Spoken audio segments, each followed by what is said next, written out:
ಯಾರಿಗೂ ಗೊತ್ತಿಲ್ಲದಂಗೆ ಬೆಳಗ್ಗೆ ತಿಮ್ಮಕ್ಕ ಲಕ್ಷ್ಮಕ್ಕ ಇಬ್ರು ಕೂಡ ಇವತ್ತು ನೀರು ಕೂಡ ಕೊಡಿಸ್ಬಿಟ್ಟೆ. ಕೊಡೋ ಕಂಟೆಂಟ್ ಕರೆಕ್ಟ್ ಆಗಿದ್ರೆ ನಮ್ಮ ಜನ ಆ ವಿಡಿಯೋ ನೋಡಿ ಫಾಲೋ ಕೂಡ ಮಾಡೋದು. ಅದೇ ತರ ಪಂಚರ್ ಕೂಡ ಆಗಿತ್ತು. ನನ್ನ ಗಾಡಿ ಪಂಚರ್ ಹಾಕೋ ಮೂದೇವಿ ಅಂತಂದ್ರೆ ನನ್ನ ಮಗನೇ ನೋಡ್ತಾ ಇದ್ನ. ನೀವು ಕೇಳ್ಬೋದು ನಿನ್ಗೆ ಮಾತ್ರ ತಲೆ ಐತಣ್ಣ ಗಾಡಿ ಹಾಕೋಣ ತಲೆ ಇಲ್ಲ ಅಂತ. ರಾತ್ರಿ ಹೊತ್ತು ನೀರು ಜಾಸ್ತಿ ಆಗ್ಬಿಟ್ಟು ತಲೆ ಕೂಡ ಬಿಚ್ಚು ಮನೇಲಿ ಕೂಡ ಈಕಿದ್ದೀನಿ. ಪಂಚರ್ ಹಾಕ್ಸ್ಕೊಂಡು 80 ರೂಪಾಯಿ ಕಾಸು ಕೊಟ್ಬಿಟ್ಟು ಹಂಗೆ ಕಟಿಂಗ್ ಕೂಡ ಮಾಡ್ಸ್ಕೊಳಕ್ ಬಂದೆ. ಯಾಕಂತಂದ್ರೆ ಇಲ್ಲಿ ಚಿಪ್ ಅಂಡ್ ಬೆಸ್ಟ್ ಕಟಿಂಗ್ ಕೂಡ ಮಾಡ್ತಾನೆ. ಯಾರಪ್ಪ ಅಂತಂದ್ರೆ ನಮ್ಮ ರಾಮಚಂದ್ರಣ್ಣ. ಅದೆಲ್ಲ ಮುಗಿಸ್ಕೊಂಡು ಮನೆ ಹತ್ರ ಬರೋ ಫಸ್ಟ್ಗೆ ನನ್ನ ಫ್ರೆಂಡ್ ತಾರ್ ಕೂಡ ತೊಳಿತಾ ಇದ್ರೆ ಈ ಕಡೆ ನನ್ನ ಫ್ರೆಂಡ್ ಅವ್ರ ಹುಡುಗಿ ಜೊತೆ ಕೂಡ ಮಾತಾಡ್ತಾ ಇದ್ನೋ.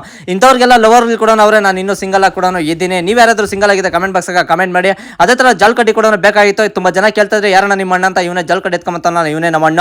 ಅದೇ ತರ ಟೈಮ್ ನೋಡಿ 10 ಆಗಿತ್ತು. ತಿಮ್ಮಕ್ಕ ಮತ್ತೆ ಲಕ್ಷ್ಮಕ್ಕ ಇಬ್ರು ಕೂಡ ಮನೆ ಹತ್ರ ಬಂದಿದ್ರು. ಅವ್ರ 90 ಸ್ಪಿನ್ ಅಪ್ ಕೂಡ ಹಾಕ್ಸಿ ಚಿಕನ್ ಬೇಕಾಗಿತ್ತು. ಗಾಡಿ ಎತ್ಕೊಂಡು ಮಾಸ್ತಿ ಕಡೆ ಕೂಡ ಬಂದು 5 kg ಚಿಕನ್ ಕೂಡ ಹೊಡ್ಸ್ಕೊಂಡೆ. ನಾವು ಯಾವ ಹೊಡ್ಸ್ಲಿ ದೊಡ್ಡ ಬೈಲರ್ ಕೂಡ ಹೊಡ್ಸ್ಕೊಳೋದು. ಅದು ಮೊಟ್ಟೆ ಕೋಳಿ ಚಿಕನ್ ಏನ್ ಬೇಕಾದಕ್ಕೆ ಮಸಾಲೆ ಐಟಮ್ಗಳು ತಗೊಂಡು ಮನೆ ಹತ್ರ ಬರೋ ಫಸ್ಟ್ ನನ್ನ ಫ್ರೆಂಡ್ ಸೌದಿಗಳೆಲ್ಲ ಕೂಡ ರೆಡಿ ಮಾಡಿದ್ರು. ಸರೆಂಟ ಸೌದಿಗೆ ರೆಡಿ ಮಾಡಿದ್ರೆ ಬೆಳಗ್ಗೆ ತೊಳೆದಿರೋ ತಾರಾಗ ಕ್ಲೀನಾಗಿ ಕೂಡ ಎಲ್ಲ ಎತ್ಕೊಂಡು ಹಂಗೆ ಬರ್ಬೇಕಾದಾಗ ನಾವು ಸೌಂಡ್ ಬಾಕ್ಸ್ ಕೂಡ ಎತ್ಕೊಂಡು ಹೋಗಿರ್ತೀರಿ. ಏನ್ ಕಣ ಅಂತ ನೀವ್ ಯಾರ್ದು ಕೇಳೋದಾದ್ರೆ ನೀರ್ ಕುಡಿದು ಜಾಸ್ತಿ ಆಗ್ಬಿಟ್ಟಿರ್ತಲ್ಲ, ಅದಕ್ಕೋಸ್ಕರ ರಾತ್ರಿ ಹೊತ್ತು ಮೀನ್ ಹಿಡಿಯ ಕೂಡ ಹೋಗ್ತೀರಿ ಸೌಂಡ್ ಬಾಕ್ಸ್ ಎತ್ಕೊಂಡು. ಅದೇ ತರ ಚಿಕನ್ ಏನೇನ್ ಬೇಕು ಎಲ್ಲ ತರಕಾರಿ ಕೂಡ ಐಟಮ್ ಕಟ್ ಮಾಡ್ಕೊಂಡು ತಪ್ಪಲೆಕ ಚಿಕನ್ ಕೂಡ ಹಾಕೊಂಡಂಗೆ ಒಲೆ ಮೇಲೆ ಕೂಡ ಇಕ್ಕಿದ್ರೆ ಈ ಕಡೆ ನನ್ನ ಫ್ರೆಂಡ್ ಈರುಳ್ಳಿ ಸೌದೆಕಾಯಿ ಕೂಡ ಕಟ್ ಮಾಡಿದ್ವಿ. ಟೈಮ್ ನೋಡಿ 5 ಗಂಟೆ ಕೂಡ ಆಯ್ತು. ಬೆಂಗಳೂರು ಯಲಹಂಕದಿಂದ ಮದಣ್ಣ ಮತ್ತೆ ಹೇಮಂತಣ್ಣ ಕೂಡ ಬಂದಿದ್ರು. ನಿಮ್ಮೆಲ್ಲರಿಗೂ ಒಂದು ಡೌಟ್ ಕೂಡ ಇರಬೇಕು, ಏನಪ್ಪ ಯಾವಾಗ ಚಿಕನ್ ಮಾಡ್ಕೊಂಡು ತಿಂತಾ ಇರ್ತಾನೆ ಮನೆಗೆ ಬೇಸಾಕಲ್ಲೇನೋ ಇವನ್ಕ ಅಂತ ಕೇಳ್ಬೋದು. ಆದ್ರೆ ಮನೇಲಿ ಮಾಡೋ ಚಿಕನ್ ಅಷ್ಟು ಟೇಸ್ಟ್ ಬರಲ್ಲ. ಅದಕ್ಕೋಸ್ಕರ ಬೈಲ್ ಮೇಲೆ ಚಿಕನ್ ಬೇಸ್ಕೊಂಡು ಕೂಡ ನಾವು ತಿಂತಾ ಇರೋದು ವಾರಕ 3-4 ಸಲ ಕೂಡ.